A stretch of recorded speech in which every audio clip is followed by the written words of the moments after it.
हा माझा बहरीनचा old video आहे, कारण इंडियामध्ये आल्यापासून मी कुठे बाहेर गेलेलीच नाही आहे. सो माझ्याकडे पोस्ट करण्यासारखं असं काहीच नव्हतं. सो हॅलो, माझं नाव आहे अनामिका. मी इंडियामध्ये आले गेले 5-6 दिवस झालं. माझ्याकडे अशा बहरीनच्या भरपूर क्लिप्स आहेत, ज्या मी तुम्हाला हळूहळू एक व्हिडिओ एक क्लिप मी पोस्ट करत जाईन, जेणेकरून तुम्हाला पण थोडंफार म्हणजे असं भरपूर काही गोष्टी नवीन एक्सप्लोर करायला भेटतील आणि थोडंफार एंटरटेनमेंट पण होईल तुमचं आणि माझी लाईफ पण कळेल तुम्हाला. सो इव्हिनिंगचा टायमिंग होता ह्या व्लॉगमध्ये. असं काही एवढं स्पेशल नाही आहे, नॉर्मलच व्लॉग आहे. रात्रीचा टायमिंग होता आणि मी निघाली होती भाजी घ्यायला, कारण माझ्याकडच्या सगळ्या भाज्या संपल्या होत्या.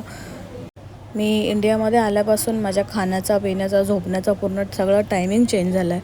इकडे आल्यापासून एवढं ॲसिडिटी होते ना मला खूप जास्त, कारण तिकडे मी जेवायची, लवकर जेवायची. इकडे आल्यापासून थोडं उशिरा जेवण वगैरे होतं आहे. सो मला त्याचा खूप त्रास होतो आहे.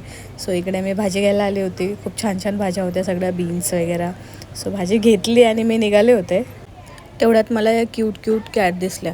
इकडे कॅट एवढ्या आहेत ना, डॉग नाही, तुम्हाला नाही प्रमाणातच डॉग भेटतील. कॅट खूप आहेत, एकदम असे प्रिटी कॅट आहेत. सो आजच्या ब्लॉगमध्ये एवढंच. भेटू पुढच्या ब्लॉगमध्ये. Bye bye.